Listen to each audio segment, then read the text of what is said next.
वैदिक पर्सपेक्टिव के इस YouTube चैनल को सब्सक्राइब करें, वीडियो को लाइक व शेयर करें।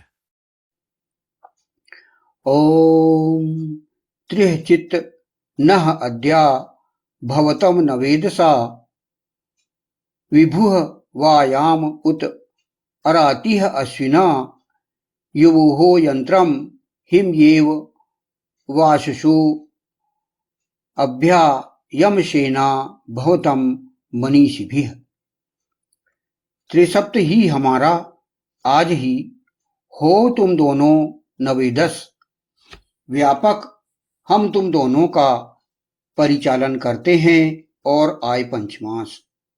हे अश्विना पुरुष औरत युगल, तुम दोनों का ही यंत्र शीतल रात्रि के समान दिन है, साक्षात कार्य सिद्धि के लिए ग्रहण करने योग्य हो तुम दोनों मनीषियों द्वारा। यह जो मंत्र लिया गया, यह ऋग्वेद के प्रथम मंडल का 34वां सूक्त है। तो ईश्वर ने अपने आप के विषय में, स्वयं के विषय में परिचय दिया है कि वह कौन है। इसकी 11 विशेषताएं हम अलग से इसको समझ सकते हैं कि वह सर्वव्याप्त है, वह उज्जवल है अर्थात एकदम वाइट है, सफेद है, वह शरीर रहित है, अकायम कहा गया है, शरीर रहित, शरीरहीन।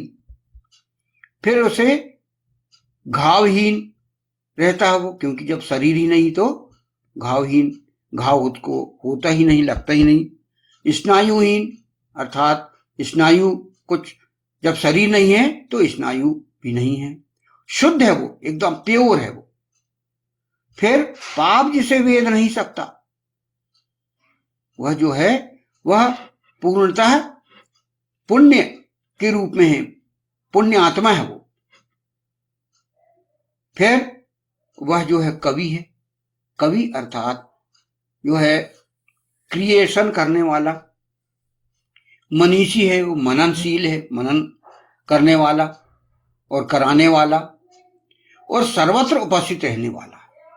यहां कहा गया है परिभूहु अर्थात सर्वत्र उपस्थित रहने वाला, हर जगह उपस्थित रहता है। फिर स्वयंभू है, स्वयं वर्तमान में वो हर काल में उपस्थित रहता है वो। जिस भूतकाल, वर्तमान काल, भविष्य काल, हर जगह वो अपनी रूप में उपस्थित रहता है वो, शरीर जिसका नहीं है। और वह इस प्रकार उपस्थित रहता है कि तरंगों के रूप में रहता है। और उसने क्या किया है, एक शाश्वत प्रजाओं के लिए और शाश्वत कालों के लिए, शाश्वत काल अर्थात भूतकाल, वर्तमान काल, भविष्य काल, हर कालों के लिए, और पूरी सृष्टि की जनता के लिए जीवन व्यवस्था एक दी है उसने। जीवन मूल्यों का एक विधान किया है वेद के रूप में, जहां जीवन मूल्य है। तो यहां पर ईश्वर अर्थात ईशान परम परमात्मा कौन है और उसने व्यवस्था क्या दी है, इस यजुर्वेद के इस मंत्र में हमें मिलता है।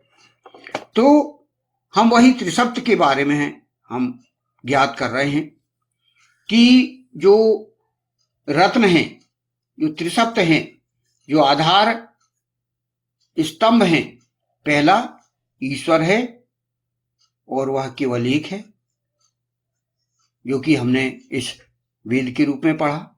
और दूसरा रत्न है, दूसरा त्रिसप्त का सिद्धांत है वेद अर्थात जो सृष्टि का संविधान है, ईश्वर द्वारा प्रदत्त संविधान ग्रंथ है।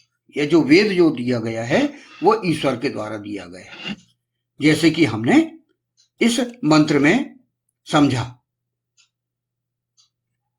क्या समझा कि शाश्वतीभ्यः समाभ्यः, शाश्वत प्रजाओं और शाश्वत कालों के लिए जीवन मूल्यों का विधान किया।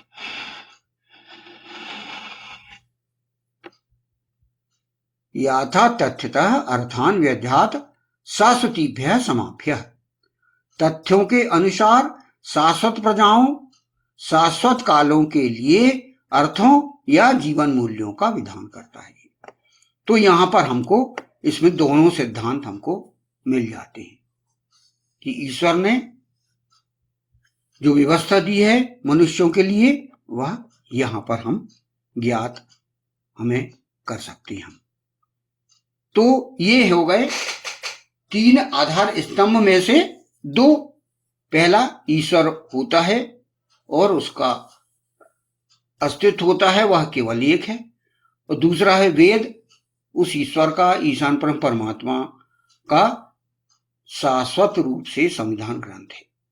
ये 2 हमारे आधार स्तंभ बताए गए हैं वेद में।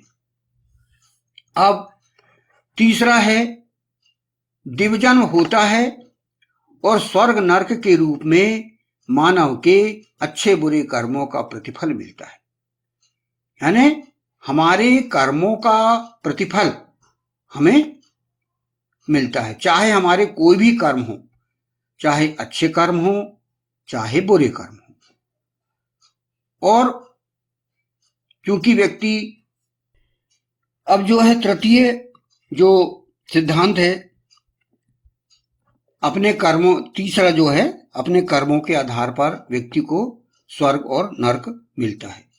व्यक्ति जन्म लिया है तो उसकी मृत्यु निश्चित है। तो यहां पर ये चूंकि तीसरा सैद्धांतिक जो क्रम है उसको कहा गया है कि दिव्य जन्म होता है और होकर रहेगा, मतलब व्यक्ति मृत्यु के पश्चात उसका अंत में निर्णय होगा कि उसके कर्म कैसे थे। इस इहलोक में यदि वो आया है, इस इहलोक में यदि उसका जन्म हुआ है तो उसका हिसाब होगा, और यदि अच्छे कर्म किया है तो उसे पुरस्कार मिलेगा ईश्वर के द्वारा, और यदि बुरे कर्म किया है तो वह उसे दंड मिलेंगे नरक के रूप में।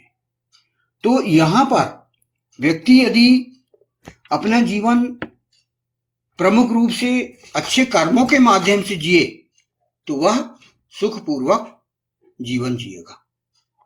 तो यहां पर यजुर्वेद का ही उदाहरण यहां पर दिया जा सकता है कि कहा गया है यजुर्वेद के ही मंत्र में, कुर्वन्नेवेह कर्माणि जिजीव शतम समाहा एवं त्वयि नान्यतेतु अस्ति ना कर्म लिप्यते नरे। कर्मों को करते हुए ही यहां अर्थात इहलोक में सैकड़ों वर्षों तक जीने की इच्छा करनी चाहिए। इस प्रकार तुम में इसके अतिरिक्त प्रकार से नहीं। पुरुष में कर्म लिप्त नहीं होता। तो ये हमें मिलता है। यहां प्रमुख रूप से क्या कहा गया है कि कर्म करने के लिए कहा गया है, कर्म किया जाए। कर्म आप करें तो हम जीवन जीते हुए सैकड़ों वर्ष तक जी सकते हैं। हर व्यक्ति की इच्छा होती है कि वो सैकड़ों वर्ष जिए। तो सैकड़ों वर्ष किस प्रकार जी सकता है? कर्म करते हुए। अब कर्म कैसे होना चाहिए कि अच्छे कर्म होंगे तो वह ज्यादा समय तक अपना जीवन सुखपूर्वक बिता सकता है, और बुरे कर्म होंगे तो वह जल्दी से वह यहां से इस इहलोक से प्रस्थान कर सकता है। तो व्यवस्था दी है अच्छे कर्म करने की। एक तो ईश्वर ने, ईशान परम परमात्मा ने एक स्वतंत्रता भी दी है कि व्यक्ति अच्छे कर्म करने के लिए भी स्वतंत्र है, बुरे कर्म करने के लिए भी स्वतंत्र है। एक व्यवस्था दे दी गई है। और मंत्र कहा गया, मंत्र अर्थात मंत्रणा, सलाह, आपको सलाह दी गई। बस हमें अपना लाभ देखना है कि हमें किस प्रकार के कार्य करने में लाभ हमें होता है, और वह हम करने के लिए तत्पर रहें। अच्छे कर्म करने के लिए तत्पर रहें, तभी हमें लाभ होगा। एक जीवन व्यवस्था यहां पर दे दी गई है। और अच्छे से जीवन व्यवस्था जीने के लिए क्या कहा गया है, जिसके लिए यजुर्वेद के ही 40वें अध्याय में 2 मंत्र हैं जिनकी व्याख्या आपको श्रीमद् भगवद गीता में भगवान श्री कृष्ण ने दे दी है।